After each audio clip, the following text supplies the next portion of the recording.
Oh, baby. It's beginning to look a lot like Christmas. And here we are. The Philadelphia Flyers, they can't just go off into the night quietly before the holiday, can they? No, they had a cardiac kids game on Friday night, a shootout loss, but it's not about the result. It's about the friends and the memories you made along the way. Welcome into the morning after. I'm Russ Joy, Anthony SanFilippo in the middle, Bundy on the side. We're not here at Mongrel Hours. We're here at a perfectly respectable time. Yes. Of 10:22 a.m. Eastern Standard Time to break this down, to talk about a couple of things, and then to send everyone off into the holidays full of love and joy and hockey wisdom in their hearts. Guys, how we doing? Good. I'm okay. I was leaving it to Anthony, but I'll start. Doing good. What a night last night was. What a kook show game that was. Holy Jesus. I didn't see that happening. I mean, you had we'll talk about the game. I'm doing great, Russ. It's a couple days till Christmas. I know everybody's sick, I'm reading on here. But doing good. We'll be glad to talk hockey for a little bit here. Anthony, anything you want to expound upon other than just saying good? So just kind of, so here's just to kind of give everyone a rundown. So last night, I'm not watching the game live. I actually watched it after the fact. I watched it when I got home. I was down at the Sixers covering the Sixers game last night. So I got to see that beautiful basketball game last night. But I got home, and of course I was following along with what was going on, and I was just like, thinking that, boy, they must have, Hart must have been terrible, and geez, and then there must have been like this incredible comeback, and this game must have been fantastic. Oh my, what did I miss? And after watching it, I'm going to sound like a grumpy Gus today. All right, oh, and it's come on, not Festivus, right before. So it's Christmas is grievances. Okay, who cares? It's Christmas time. It's Festivus. Okay, but the fact of the matter is, and Bundy, you tell me if I'm wrong. But what I watched in that game last night after I got home, that was a very sloppy, poorly played hockey game. It had great speed. Kudos to the Flyers for never giving up, staying in the game. But the mistakes that were made on both ends of the ice were so bad, so egregious. It was ugly hockey. And because I'm following, like I said, I'm following along on Twitter, and I'm thinking, holy hell, I'm missing this great hockey game. And when I went back and watched it, I was just like, what are we watching, people? This was pond hockey is what this was. This was a track meet. These are the games that coaches absolutely can't stand because their team isn't playing fantastic. And on top of that, it was so funny, Russell. You're putting out your tweets like I was right about Carter Hart.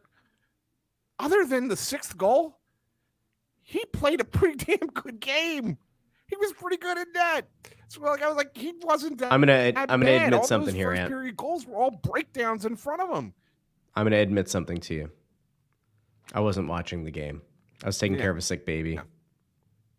I was. I saw the score, obvious, and then I went, all right then. And I put out my tweet, and I regret nothing. I don't. I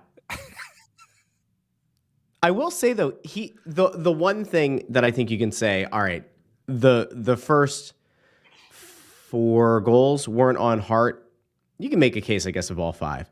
One thing that he did have an issue with last night was rebounds. However, given the velocity on some of the shots and given the position that the shots were being taken from, I don't really fault him. I don't really think he could have done much with it. The 6th goal was a bad goal to give up because that ultimately that came at an inopportune time. You were on the verge of securing 2 points on the road right before Christmas.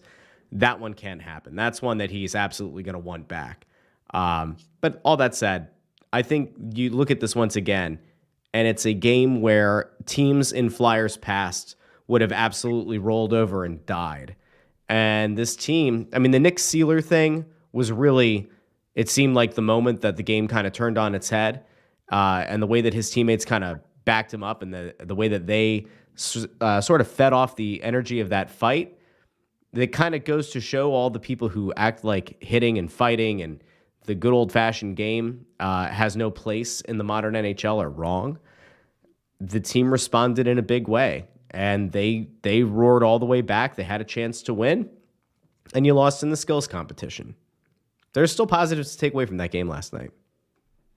I'll tell you what I thought I saw in the game last night. I saw an absolutely hideous first period by the Flyers. Am I the one that's cutting out? I don't hear you cutting out at all. He's fine. I don't know. There's a little delay, but I don't know. Hopefully it's not mine. I think Ant's actually frozen. I'm gonna drop him out here. Ant, if you can hear me, drop out and come back. All right, go ahead, Bundy. The first period last night was just abhorrent. It was awful. And I think when you look at I thought that the interview the other night with Torts after the game 2 nights ago, the home game lost to Nashville, I thought that he said something after he saw some stuff slipping in or creeping into their game a little bit that he noticed beforehand. The first period tonight was awful. I don't want to say Hart was left to hang out to dry, but he was not great either. I don't think he was particularly great. Detroit, after the first period, just went to bed. Like, it was unbelievable how bad they were. They were so bad the last 40 minutes, it was unbelievable. That was one of the sloppiest games, Anthony is right, that you'll find. It was hard to make a pass. It was one of those games where guys were trying to show their skill, and it's like they could see it in their heads, but they just couldn't execute it. It was just a mess. But that being said, it was great. James Reimer's the worst goalie in probably the league right now. I mean, I can't tell you how bad a goalie you have to be to do what he did last night. You know what's amazing? The Flyers actually had a lead in that hockey game. At one point, it was 6-5 for the Flyers, which probably down the road people will forget. They'll probably think they were down 6-1. It'll be like one of those Mandela effects, Russ, that we were talking about the other night. But you know what? It was just a bizarre game, and they're going to happen sometimes. There was no semblance of anything great. The goaltending was not good, but the game was entertaining from a viewing standpoint. If you're a Flyers fan coming back, it ended up good for everybody last night. It was kind of like a Christmas bonus for every fan last night. The Red Wings get their 2 home points after losing 4 straight, and the Flyers get a valuable 1 point after absolutely shitting the bed in the first period. I mean, that was bad, really bad. It was bad. The game was sloppy. It was not well played. Patrick Kane had a good start for Detroit. I'm trying to think of a Flyer that played well. There was some in the second period, like the Flyers outshot Detroit. Mm-hmm. Detroit's not a real heavy team, and once the Flyers kind of established what they were trying to do, it still wasn't great, but it was better than that first period. I mean, that first period, when you get guys like tap dancing with a stick around the net and making plays like and putting it in empty nets, you've had a rough start to the hockey game. So I'll say this, moving forward, they have to make sure that they're a little bit more prepared. This is one of those things right now where the good teams will figure out really quick how to nip this in the bud really quick, because it can get out of hand and you can go lose 5 out of 6 or 6 out of 7 when you get followed into the wrong trend. I'm a huge, I don't know what happened in this league over the last 25 years or 20 years, but I've never, like I talked about before, those 2 or win 2 or 3, or win 3, lose 1, like the little trends, the streaks that good teams go on. I've never seen such roller coaster streaks in a league like this. It's a win and keep winning league until you lose, and then you keep losing. Very, very unbelievably trendy like that. So I always said, just for the Flyers, like they have to just make sure that they don't, anybody at the top can't go lose 5 in a row.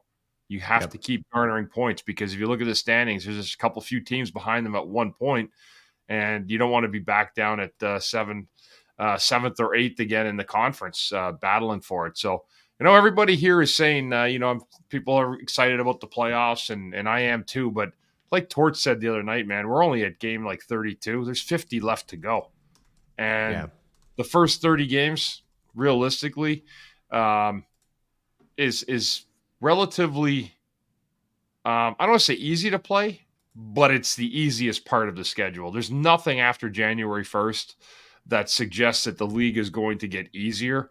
The best example I always give people is the St. Louis Blues. Like when they won the Cup that year, their season started on January 3rd or 4th when they played the Flyers, and that's when they turned it around, started playing playoff hockey almost every night. Flyers have some work to do. They got a tough schedule. They've got a brutal month of January, if I'm not mistaken. And they're going to have to find a groove, and they're going to have to find a way to be more consistent and level in terms of their gameplay, which they have been. They've lost 2 in a row. But I think at the same time, if you're the Flyers right now, you just have to – a really good team, which you want to see, you want to get right back on your horse again and get back in the win column. So the January thing is interesting because so much of what is going to happen with this team I think is really going to come down to next month. Because when you look at it, like we talked about this on the Press Row Show postgame, but they have 2, 4, 6, 8, it's 9 games at home in the month of January. And they have 1, 2, 3, 4, 5 on the road. So if you're going to look at a time where this team can prove that it's legit, or the other way, this should be the time. Like this, I guess, would be officially like nut crunching time, right? Like this is going to tell you how much the fan base believes in this team's ability and how much they believe that this team could be on the verge of doing something, right? Because if you get good attendance and if you get home ice advantage in 9 of these games, there's a chance that you can come out of that with a winning record. Like, all right, let's look at the schedule really quick. Once the new year hits, they're on the road at Edmonton, then they're home against Columbus, home against Calgary, home against Pittsburgh, home against the Canadiens. Then they're on the road at Minnesota, Winnipeg, and St. Louis. They come home for 4 straight, Dallas, Colorado, Ottawa, and Tampa. Then they're on the road against Detroit, and they're home against Boston. Now, there are some doozies on the home schedule, right? Like, you never want to have to play Boston. You don't like to have to play Tampa, Colorado. Hold on, Russ. Do you hear that? What's that? It's Anthony dialing up his AOL. Dude, I don't know what's going on with him. He's tried a few times to like hop back in, and he's saying that like when he's behind the scenes, he can hear fine, and as soon as he comes back onto the screen, he can't hear. But like his video quality looks like it's being filmed through a potato. It must be that Delco internet, you know? Holy fuck, Anthony. They got the internet fucking a few years ago. It's a lot better than that. Look at And there it is. 13 minutes in, the first Bundy bomb, and it's not anything angry. It's just Here, I'm gonna. He's ready? He's looking there for a phone line. You can't even really see. Hold on, here. Plug Here his it is. phone line in. Look at him.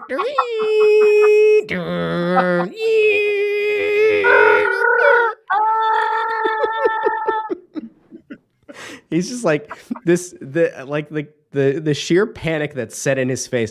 That panic hasn't been seen since I poured the coffee all over my keyboard.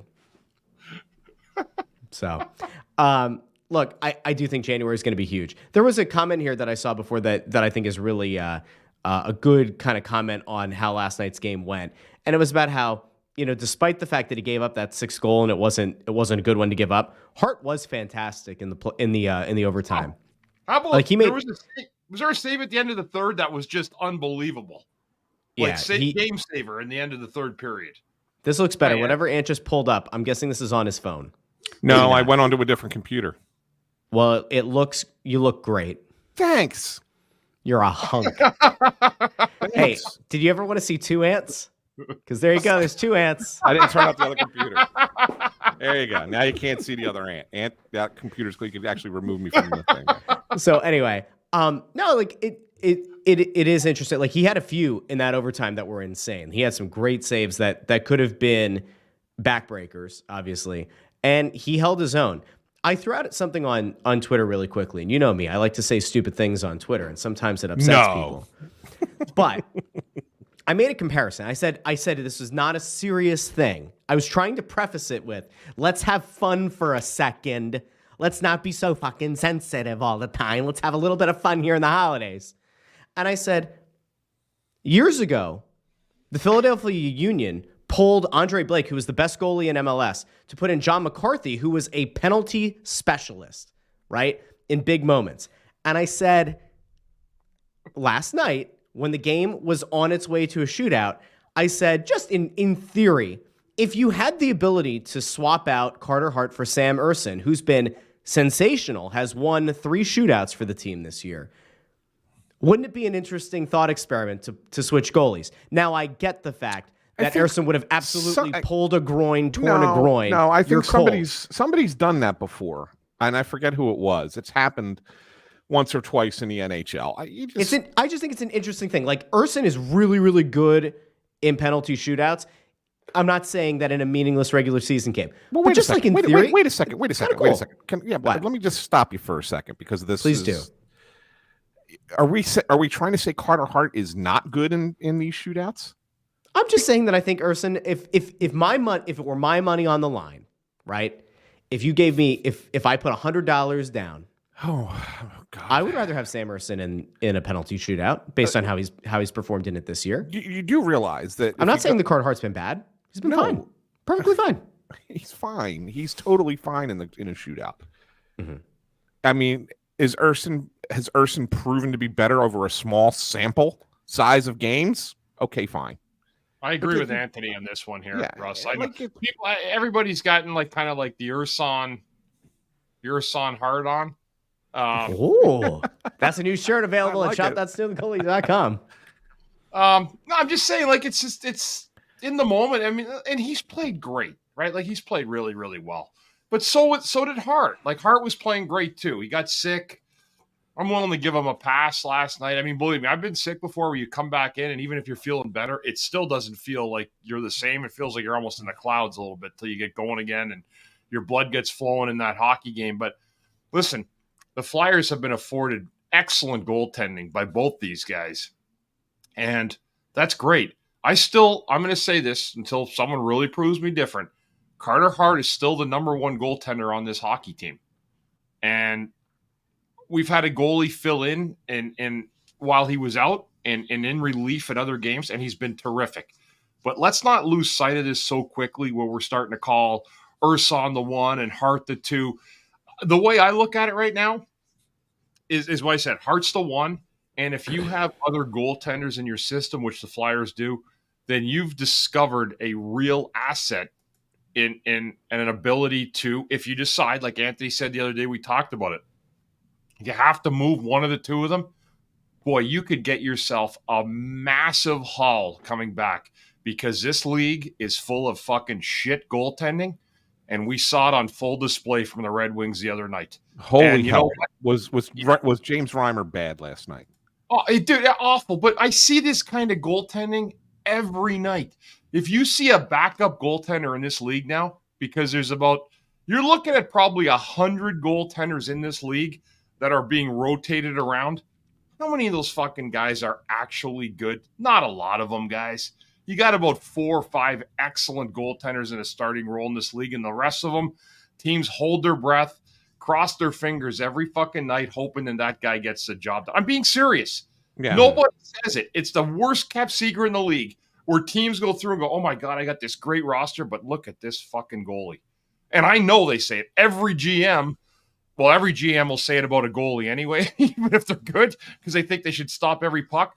But the reality is, when you look through it, man, there's some bad goalies in this league, and we see them on display every night. And I'm going to say it last night. Did Hart have a rough first period last night? Did his team? They did. But if I look at that, and I'll say this too, that game deserved to go to a shootout like no other game did this year.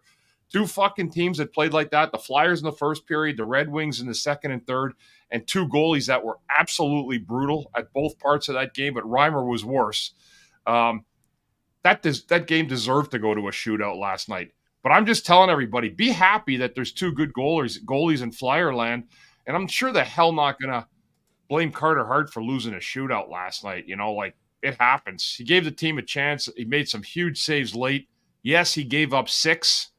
But that's the way it goes. He gives up 6, and I will stand by the fact that the first period, tell me a goal that he absolutely has to have, because there isn't one. Those 5 goals that they let up in the first period were mistakes that were made away from the goalie, that were errors made in front. The only one that you could sit there and say that Hart is responsible for and has nothing to do with the way he was playing in the goal was the one goal where it gets wrapped around and he should stop it. It's just like a dump in, and he goes behind the net to stop it, misses. It comes back out the other side, and then they get a shot on goal and the rebound goes in, right? So that's all that was, right? So I mean that's it. Other than that, there was mistakes abound. Sean Walker gambled on DeBrincat on the first goal, and it sets up the shot by Larkin that hits the post, and then Kane puts in the rebound. The Travis Sanheim Sealer leaves on that rim. Nick Sealer leaves Patrick Kane. So for the second goal, I wrote all these down, right? I'm just looking down at the notes here. The power play goal, that's Sprong's goal. I mean, that's a bad penalty by Sanheim. Like, it's just a lazy penalty that sets up that power play. There was zero help for him on the Comfort goal. He makes two great saves, and the defensemen are standing there watching the puck get loose, and Comfort bangs it in. For God's sake, like, all of these goals are not on Carter. It was bad play in front of him. Yeah, I mean, yes, yeah. The last goal cannot happen. The sixth goal cannot happen. It's a terrible, terrible goal. I'm not trying to defend the sixth goal, but to sit there and say Carter Hart had a bad night all night is ridiculous. He had one bad goal, and it was unfortunately the one that forces overtime and loses. They lose a point out there. You know what I loved, guys, in this game, though? I will say this. I actually wrote a few notes last night for this morning just to think, because I was thinking. One of them was, I loved that Torts left Hart in the nets after the first. Like, he didn't make it easy and say, oh, you know what, you're having your night, we're going to put Sam in. No, get the fuck out there, go play, and let's see if our team responds. That was good coaching by him last night. Like, I love that. No, we're not going to get you off the hook. This other guy's played, 5 of the however many games, the last 5. Our team stunk, and you weren't great. Get back out there right now. And he did a great job. Like, I love that. That's accountability. Reimer in Detroit went to sleep after one. Reimer is just, it's brutal. And I said the last one, the shootout is exactly where this game deserved to go. Yeah. Exactly. You know who was really bad in that game last night? And it's funny because, again, I'm at the Sixers and I'm looking at Twitter, and of course everybody goes nuts because he scored a goal, right? Shane Gostisbehere. He made more mistakes for Detroit in the second and third period that allowed Flyer goals to happen, that I'm sitting there going, oh my God, like, all these people are calling, like, we should just, why don't we have Ghost anymore? And I'm like, oh my God, he was so bad. He was so bad defensively but it wasn't just him. I mean, the Red Wings fell asleep in the last 2 periods. They really did. But my Lord, it was a bad game. And you know what? And I'm sure, I don't know if you guys talked about it in the 4 minutes that I was out fixing the internet. Did anybody talk about the what happened with the Nick Sealer fight? Yeah, we did not talk about what happened in the aftermath. I only mentioned the fact that it was a good momentum shift, but we do need to talk about it. Before we do, Ant, I just wanted to pull this up really quick because we have somebody who's very upset in the comments. Oh. Ted E has been asking multiple times for you guys to fire me from the show since they're not going to blow it up. But he, you know what? In not answering or bringing his comments up, he now sent us a super chat. So I guess Teddy. Thanks, Ted. Merry Christmas. And to answer the question, we're not going to fire Russ. Although I do have another grievance with Russ that we're going to get into in a little bit. I love that. We'll get into it. When did Erson become Martin Brodeur? He didn't. He did. He's actually better. So there you go. All right, back to your point, Ant.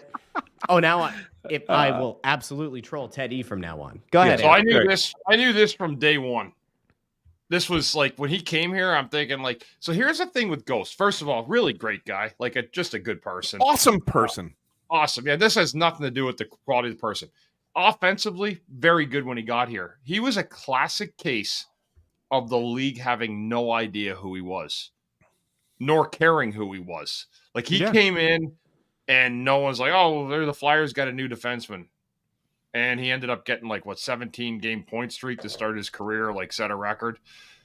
The thing that I realized with Ghost right away, and he's playing in this league because there's so many teams. That's why he's just there's you don't have to be great defensively. There's just too many players that are needed in this league. When he got here, the biggest thing with Ghost that people didn't know, he's not a great skater. He is not a fast straight line skater. In fact, he's not. If you put him in a foot race with anybody, he ain't winning anything. What he was shifty, left to right, right to left. You have that step. And then when guys kind of picked it up a little bit when it wasn't 5-on-5, it made it a little bit easier to cover him. But again, he still picks up points in the power play. He still gets shots through sometimes. But he's not a good player in his own zone. And he is not a fast, straight line skater.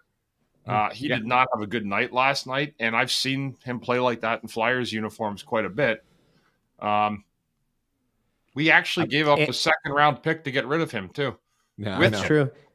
Yeah. And before you dive in, there's a warning here from Steve on Twitter. If you badmouth Ghost, O'Connor's going to have another Twitter tiff with you. O'Connor who? Charlie O'Connor had an issue with something in Anthony's story.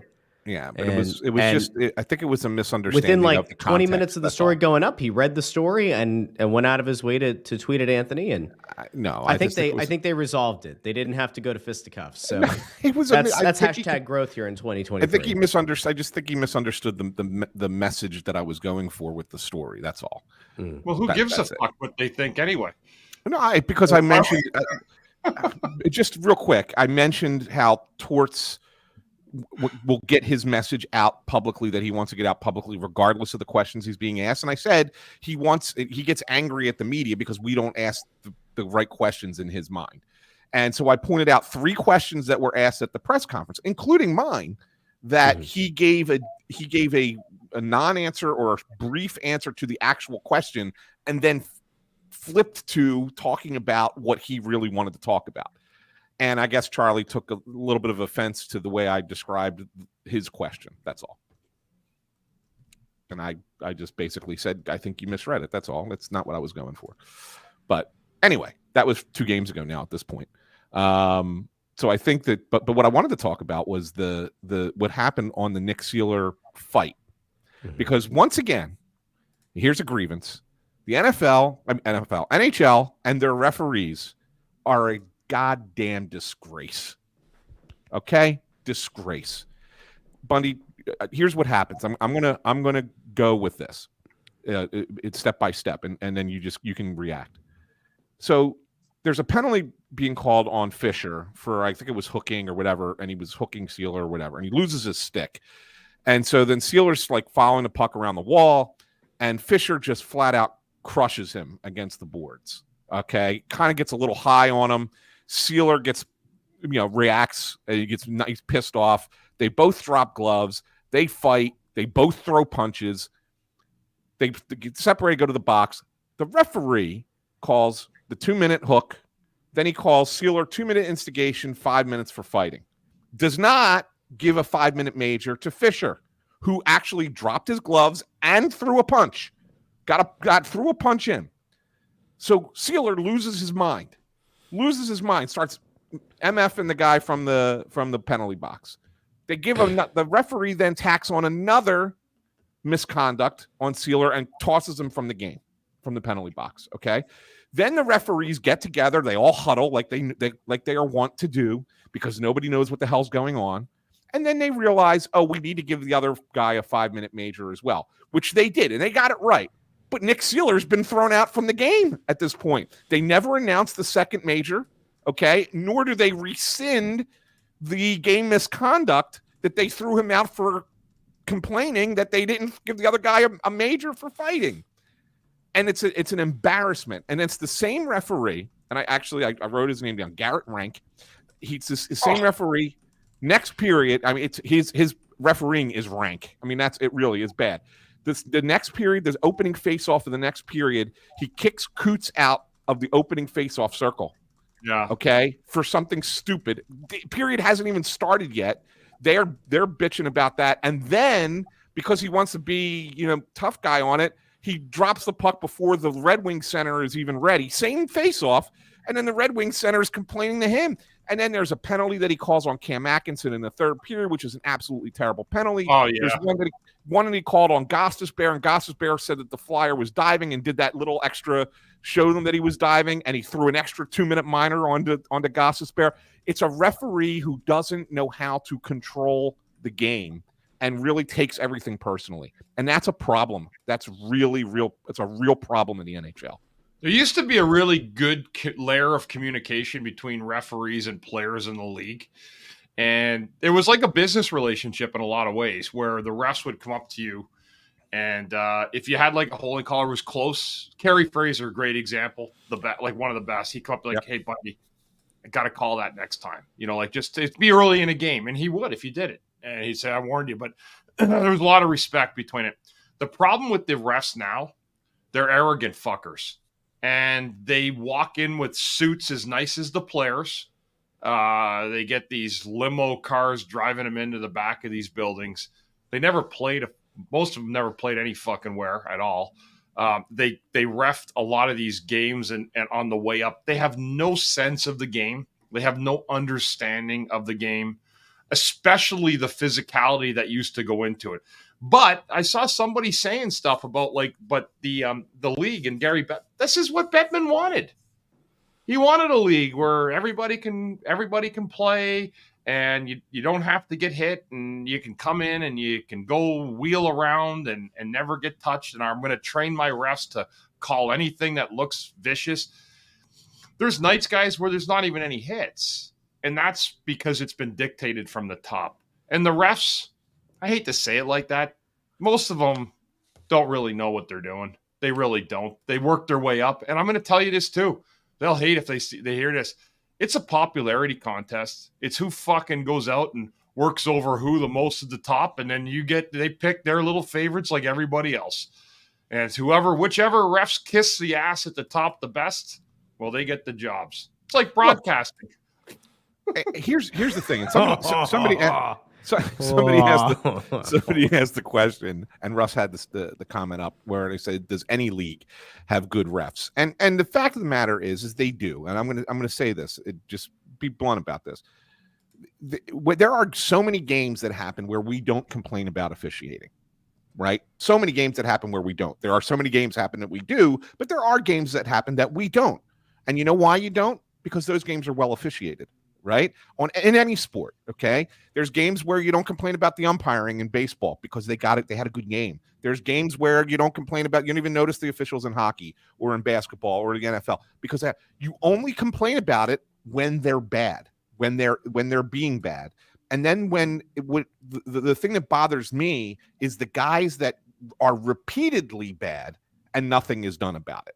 Okay? It's one thing. Look, officials are going to miss calls. We know that. That's part of the game. Okay, we know it's going to. we know. AEW does not have good officials. WWE does. See, it depends on your promotion. See, right? But we know officials are going to miss calls every once in a while. It happens. They know it. They're imperfect. It's fine. Okay, it's the matter in which though. Look, you miss one. That doesn't mean you need to make it up. It doesn't mean that you need whatever. You just get the next one right or get the next 10 right, 11 right. You're going to be fine. It's the problem is I think that we have a situation like we had the other night in the home game against Nashville where they blew the call on the penalty, on the major penalty, that they then decided that they had to have 2 more minors called against the Flyers to make up for it. And then all of a sudden, after calling 7 penalties in the second period on 2 teams, they didn't call a thing in the third period. So, like, how does the game change? There's no flow, right? Because they're trying to make up for themselves. They're trying to cover their own asses. You can't have that. That's bad officiating. Yeah, there's an arrogance. Really, there really is an arrogance, and I find absolutely unbelievable. They almost give you like the talk to the hand. Yeah, you're not worthy. You're not worthy of speaking to me. I'm an NHL ref. That's right. Not all of them. I want people to understand it's not all of them. No. But boy, it's more than fucking 3/4. It's bad. It is. It's bad. That's a lot. I mean, I've seen people in the comments have been comparing it to like the Angel Hernandez thing that the Phillies got into with him during the season. Yeah. I don't know. It's very strange. You know who had a really good game last night? Who's that, Ant? The fourth line. Yeah. Oh, yeah. They were great last night. Lawton and Hathaway and Delorier. Great game all the way around. Whenever they were on the ice, they were making things happen. I mean, they end up with 2 goals. All right. Lawton scored 1, Hathaway scored 1. But they were really, it's more than the fact that they scored 2 goals. I thought that their best shifts were some of the shifts that they didn't score on. They were just sustaining offense in that end. And I think that line, ever since they made the switch and put Lawton down and Paling up, I think has been a good switch for the Flyers. That line's really gotten going again with them down there. I agree. Yeah. And one other note that I think maybe kind of got lost in the shuffle yesterday, Tyson Forster got demoted off the top line down to the second line. I know he had the assist on Lawton's goal because he gets the shot on goal. But other than that, I thought he was kind of absent again. And I'm starting to wonder if a little bloom is coming off that rose right now. Again, first full season in the NHL. Maybe he's kind of hitting a little bit of a wall or something, but I'm just wondering if there's something there. There's a lot of money in the bank with him in Torts, but eventually the money runs out. He got a free pass the first 18 games of the year. Yeah. So that money's run out. He took a loan and now he's defaulting on it. Yeah. We'll see. I mean, there's the grind, right? And again, you're doing a lot of travel. This month they were not home a lot. January, you're going to see what it looks like when you're actually here for extended periods of time. And you'll see if the guy has his legs under him. You have to hope, of all the young guys that have kind of gone on the roller coaster this year, he's one where the heights haven't remained as prolonged as others on the team. Someone asked if we're going to have Morgan Frost compliments. I'll give you a couple. I think that he had a couple really nice shifts in the second period. His goal, he wins the face. The face-off win is the most important thing. Yes, he gets the tip in goal, and that's great. But the Flyers obviously were trying to do that. They had 3 of their 6 goals were shots from the point and getting guys in front to redirect. I mean, so there's obviously something with Reimer that was something that they really wanted to do, and so they did it because I guess he's if you can get him down early and then maybe redirect past him, whatever. I got a thing on Wade Allison. I'm gonna get to that in a minute too. Yeah, I mean, I think those were a couple of really good shifts for him, but I will say that their line, they get caught up. What goal was it? I'm trying to see. They got stuck on the Gossesbear's goal in the first period. I thought they got stuck on the ice because they couldn't. They got hemmed in. Then they iced the puck. They got stuck, and it allowed Detroit to bring the first line back out, and they were playing with great speed, and they couldn't do anything against that line. And then Ghost scores the goal. So I think that was a bad shift by that line. So I think they were a little up and down overall, but second period, I give Frost a lot of credit. I think he had a nice period there. And agreed. The Wade Allison thing, he was scratched. He was scratched for the Phantoms again. The Flyers have been trying to get people to see if they would take him, and they have not. He cleared waivers earlier this year. I'm starting to think that there is not much of a NHL future for Wade Allison at this point. Anthony, does he have a bad attitude, or is it just his play, or is his attitude with his play, or is he just not a good player? I just think it's a thing, Bundy, where he's a guy who they had a lot of hope for, and you could see why. I mean, you could see that power forward type player in there, but he gets hurt. He got hurt so many times that I think now he's just not. I think he got old early. Does that make any sense? I think that he's just not.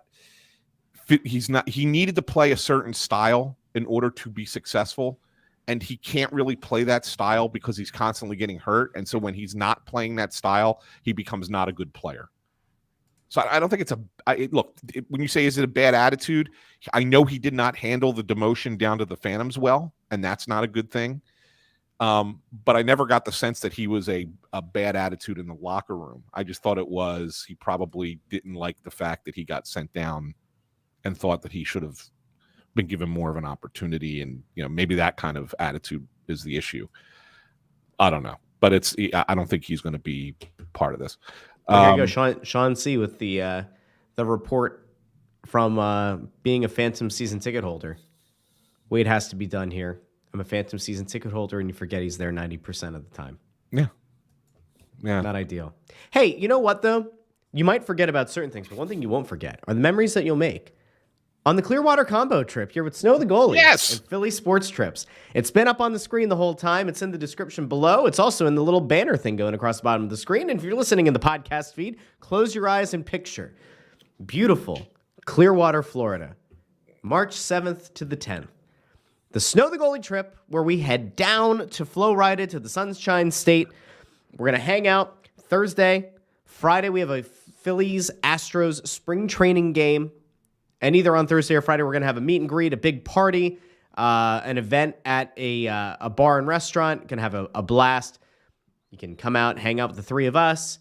There are also going to be some other people, from what I've gathered. There's a good chance that we'll have some guests who we might announce at some point here for that get-together. And then, of course, on Saturday on the trip, we'll be going to Tampa Bay, where the Flyers are going to take on the Lightning. And as Anthony mentioned on the Press Row show the other day, Torts is going to be recognized as part of the Lightning Stanley Cup winning team from 20 years ago. So that'll be nice to have some Flyers fans down there to also join in the cheering for Torts. Perhaps you go over to shop.snowthegoalie.com and buy your I'm a Torts guy or I'm a Torts girl shirt.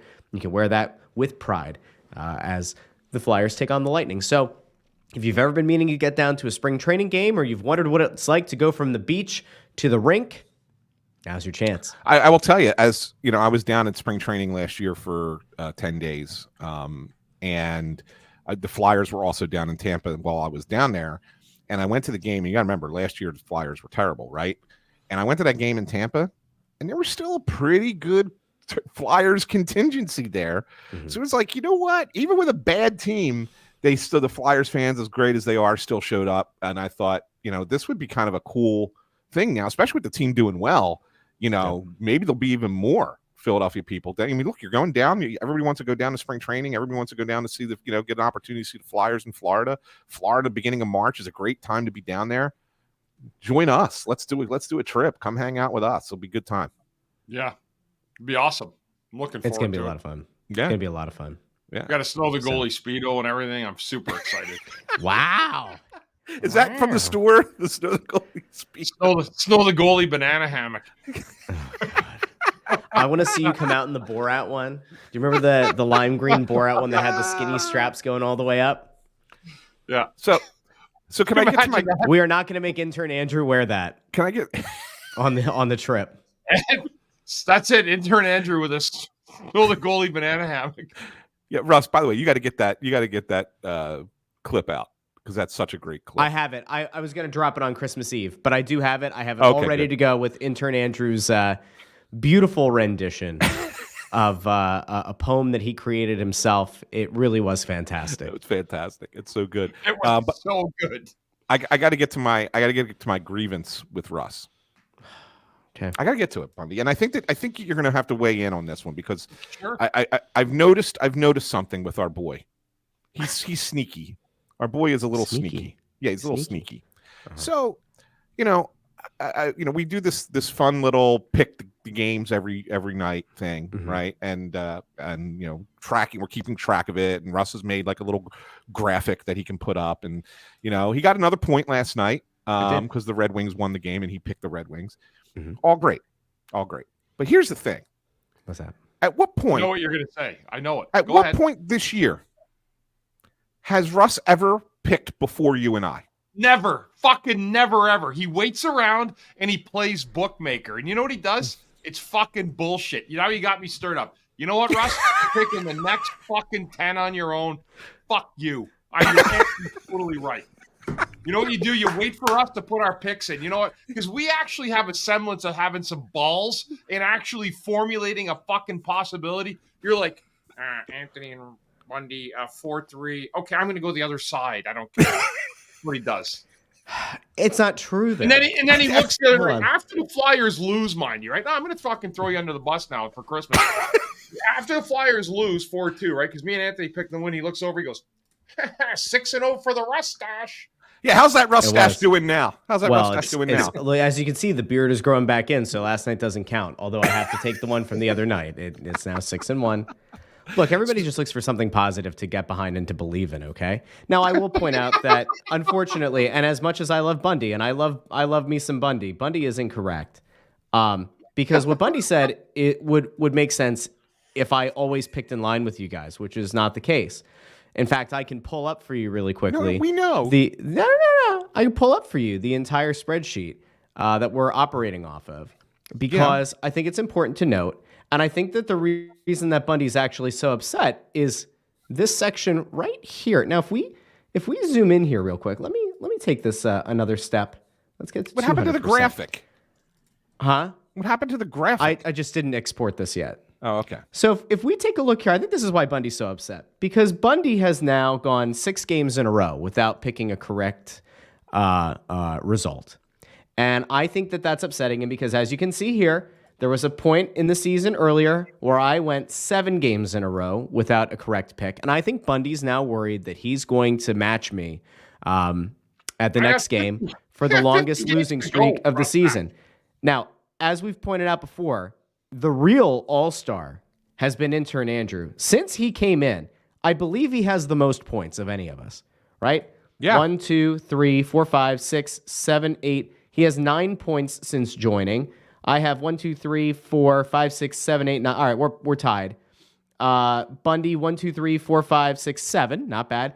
Ant, though, 1, 2, 3, 4, 5, 6. So listen. All I can say is that Bundy, I hear your concern. You're not proving it. What I hear is a lot of concern here. Not because tap right out of it. You're tap dancing all over the place. I think that what's happening like right Nico now is pointing out. Like you're Nico just a is little pointing bit out. upset that the smallest person on the show has managed to have the biggest results of late. Has had the most correct score predictions of the season. I can't help it. I'm just good at this. Here's what's going to happen. Okay, here's what's going to happen.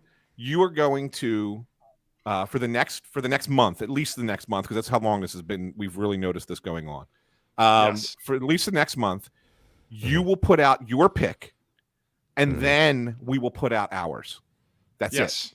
You go first. No, the whole month of January. You owe it to us. That's it. We've done them first. Wait, I noticed every Here's time. the timeout that needs to happen. Send the text, right? It's like 2 minutes to 7. Wait. Hey, guys, need your picks. Excuse and me. then you know what he does? He fucking runs and hides. Nope. He doesn't say anything for 7 or 8 minutes. And as soon as the game starts, he puts them out. Last night, I can confirm this. And he fucked Russ last night and said, Russ, put out the list. We sent him the picks at like 10 to 7. I was doing bedtime with my kids. No. You weaseled it. You went in. You're like, all right, let me see what he did. No. Let me see how I can figure out a way to get points. Didn't matter. You know what you did? You're a little weasel, and you're a fucking Christmas weasel. And that's even worse. Yes. This is true. That's really hurtful. I don't name call here, Bundy. All right. I stand by my results, and I stand by my integrity. Yeah, and I will tell you that I will be happy to put my picks out first. And 10 games from now, when I'm still laying the smackdown on your candy ass, I don't know what you're going to have to say then. All right, big fella? I'm just here. Bobby, I'm always out here supporting you. And then here we are on the show right before Christmas. No, that's not. And this is what's happening. You're Bobby Heenan. That guy's exactly right. Where is that? I like that. Listen, I've been compared to Paul Heyman and Bobby Heenan on the show today. I'm perfectly fine. What was Bobby's nickname there, Bundy? Bobby the Brains. You should have shit for brains. That's great. All right, we wanted to put a little Christmas anger in the air. We did. Mm-hmm. We did. We succeeded. Yeah. Listen, I think that in the grand scheme of things, guys, we're gonna have what? We'll have one more. Is it one more show before the end of the year? There's 2 back-to-back games, guys. They have 3 games next week. They're on the road trip. They're on the road trip out west. Okay. Never mind. Saddle, Vancouver, then Seattle. Okay. What we did talk about, and I think that we need to get back to this, and this will be something for 2024. I saw a tweet this morning that said, are you guys going to go back to doing regular shows, or is it always just going to be these recap shows? And the thing that I said to that person on Twitter is, really, the morning after show has kind of become the regular show. But I do think that we need to probably like figure this out for 2024. A big thing that has kind of thrown a wrench into our plan is that the Flyers are finishing up that studio, the Snow the Goalie studio in Wells Fargo Center, right by the Snow the Goalie Sportsbook. And we had intended on like setting time aside to actually go into the studio and like do the show from there. And we haven't done it yet. And so as we've been doing that, it's like we're trying to do this, and we're doing the press row show. And like, you know what, maybe that's on us for not figuring out like a designated day or time or whatever. But listen, we love all of you and we hope that you love us back. And part of loving one another is understanding that we all have flaws. All right. Bundy hasn't picked a Flyers game correctly in 6 straight. Anthony couldn't get his first computer to work. And I have never had that last growth spurt that I've been looking for since I was 16 years old. We all have flaws. Okay. But we will figure it out in 2024. What we can definitely tell you is that we will do a 100% before the end of the year, the end of the 2023 year. We will do a regular show where I think, guys, it's probably safe to say that we do a look back at the calendar year of 2023. Because lest we forget, this year did not start out with rainbows and smiles and thoughts of the postseason.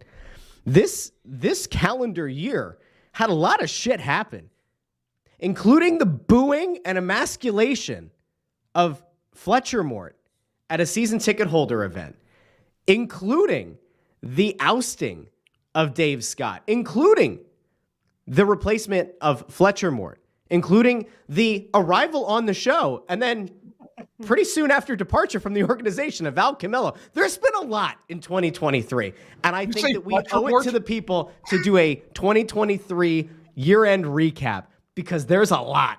There's a lot. Yeah. Fletcher Mort. He who must not be named. So listen, we are, I think, just like always, we're thrilled to have spent some time with the wonderful listeners and viewers of Snow the Goalie and of the Morning After Recap and of the Press Row Show. We're grateful for all of you. Is there anything you guys want to say to these beautiful, wonderful people in the comments and those who are listening after the fact in the podcast feed before we head out and rejoin them after Christmas?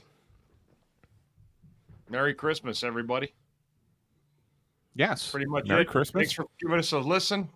Yeah, Thanks for sticking with us, and have a wonderful Christmas and holiday season with your family. We'll see you before the new year for sure. For sure. Although there is a chance that that first morning after, I'm not with you guys, but we'll see. I have an idea though for that, guys, Yeah. because they're both really late games. What I was thinking was, and maybe our fans could, if they let us know, I was thinking maybe taking both those games because they're back to back, and then doing one big morning after both of them, because they are 10 and 10:30 starts, I think, out west. So it's up to you. It depends. They're both 10 o'clocks. Both 10 o'clock. Oh, they're starts. 10 o'clock. Okay. Both 10 o'clocks. Yeah. Again, it's more up to you guys. I may not be available on the 29th. Depends on how recovery goes for me, but that's all right.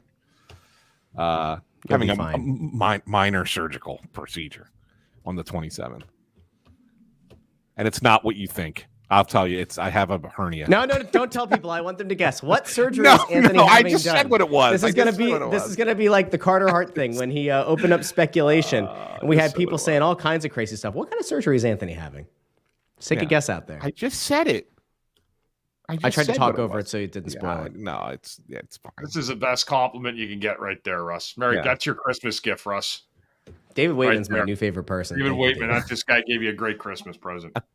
That's great stuff. Yeah. So. All right. Well, good luck in your surgery. And, there's a really good one in the comments. Do we feel comfortable bringing it up on screen? No. All right, we won't bring it up, but if you're watching on YouTube, Sean M has a great comment. Oh, that one. Oh, okay. Oh, I didn't. Was there another? What was the one that you saw? I didn't even see it yet. Well, anyway, Sean M has a really good one, except in order to reduce it, there would have to be one in the first place. Is that awful? Okay. Yeah. Phyllis is wondering if you're having a vasectomy. No. My children are all adults at this point. We're not in danger of that any longer. You're going through the procedure of new internet. Yes. Based on how the show Oliver started. is so right. I tell you what, I could think of a Miami Dolphins receiver that might need a vasectomy.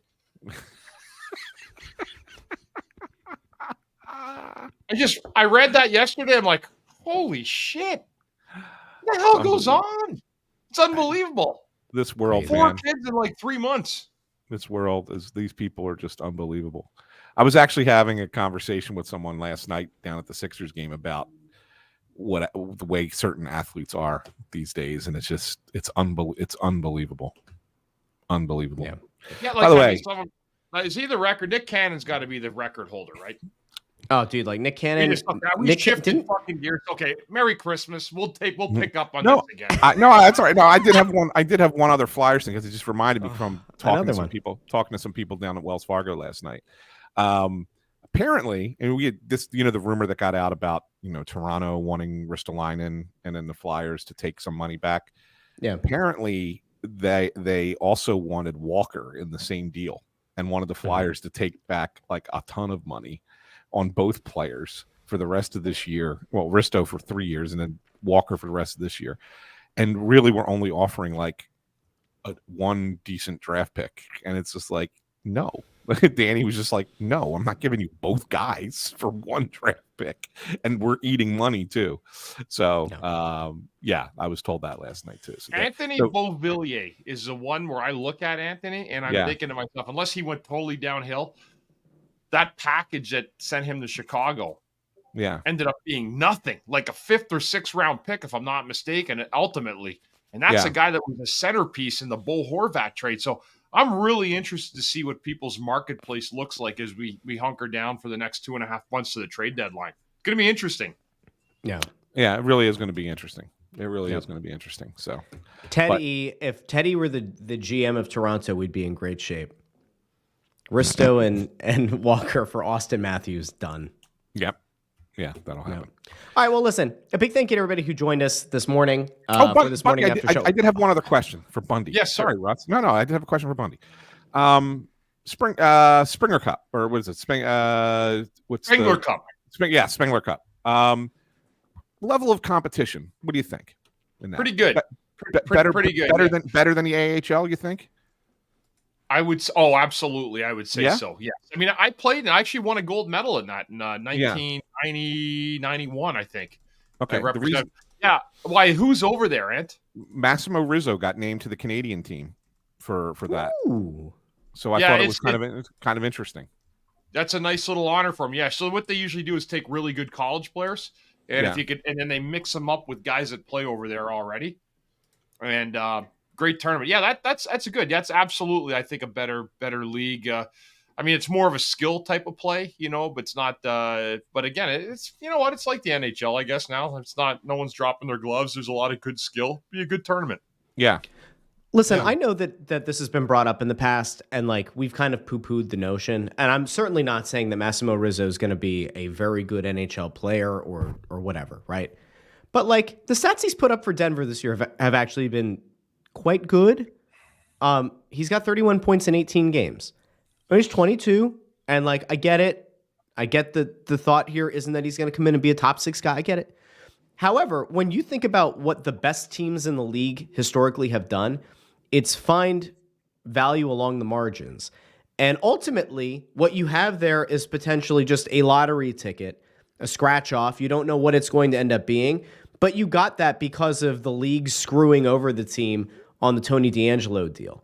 And like, if that ever amounts to anything, like if Rizzo ever does play for the Flyers and like plays decent minutes or ever factors onto this team in any meaningful way, that will be one of those moves that you look back on and you say, you know what, that was a great move by Danny Briere to get something back in what had ultimately been a kind of a fiasco and maybe an overreach by the league in blocking them from making that deal. So again, not saying that it's going to amount to anything. However, if it does, that's one of those moments where you look back and you go, that's how this team started to do that turnaround, not just on the NHL roster, but they found that value. So anyway, time for us to go.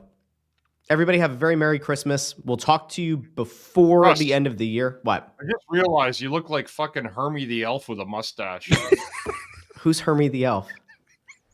Again, Anthony, generational gap just doesn't work. Who's Hermie Have a nice the Christmas, Elf? Russ. Google it. Freaking claymation thing, man. No. Oh, he's the misfit elf. No, Come Don't worry on. about Hermie. You don't know who Herman He's the Melville dentist. is? Oh, from the Rudolph I mean, movie. that's I awesome. hate all the I hate all the claymation movies. I really do. You know what, Russ? You're I fucking hate all the- Hermie with a mustache. I really don't like the Christmas claymation ones. Why? Hey, before we go, top 3 Christmas movies. Go. What are 3 Rudolph that you the guys Red-Nosed need to Reindeer. see? Rudolph the Red-Nosed Reindeer and Rudolph the Red-Nosed Reindeer. Wow, okay. A Christmas movie. Die Hard is my favorite Christmas movie. Home Alone is my second favorite Christmas movie. And I am going to go with what's another? Violent Night last year. Really? Was it? I didn't Was even that watch Billy that Bob one. Thornton? I actually kind of liked it. It was actually kind of interesting. It was like this mysterious Santa Claus that goes into a house and like there's robbers that rob the house, and he's like this old like cookie eating drunk Santa, and he takes them all out. It's good. Die Hard's my Harbor. favorite. Oh, Die Gremlins Harbor. is a good Christmas movie too. Yeah. Die Hard absolutely is. I think it's a Christmas movie. I believe it's a Christmas Sure it movie. is. And so I go along. I go with Die Hard, even though it didn't come out at Christmas, but that doesn't matter. I definitely think that's a great one. Scrooge! I love Scrooge too. Everyone's throwing him out now. Scrooge is great. Scrooge is great. Christmas Vacation by far is on my list. I love Christmas Vacation. And I have to go with Christmas Story. We watch it every year. We do the marathon. Not that we watch every 24 hours of it, but we have it on and we watch it. That's definitely on my 3. Russ, right? Why, Russ? What do you got from the last 20, my number years, one, since my number most of one these without a movies doubt, came it's out gonna before it's gonna you? trigger you guys. My number one movie without a doubt is Muppet Christmas Carol, 100%. See, that's disrespectful. I need Michael Caine, to walk away from Michael Caine. Awful, just awful look out of Anthony. I'm not even gonna go with the rest of my 3. What did you just say? Like the Muppets? Can we just The hit Muppets, the end? Muppets Can we just hit Christmas the end? Carol, where Michael Caine does Can we the just hit best, the end? best Ebenezer Scrooge in any movie. We should have stopped. Michael Caine, We should have you're stopped. going to walk away from Michael Caine. We should have stopped. Awful. You're a Merry disgrace. Christmas, everybody. Yeah. All right, anyway, it's Muppets Christmas Carol, it's Christmas Vacation, and it's Home Alone. So, You got it, anyway. Hermie. Thanks. All right, guys, time to go. Everybody East Coast Taffy gets it. Everybody have a great Christmas. We'll talk to you after the holiday. Thanks for tuning in. Oh, look at Bundy with the Mexican Coke. Thanks for tuning in. There you go. To Snow the Goalie, the morning after, the only Flyers podcast, the #1 recap show this side of the Mississippi. Talk to you soon.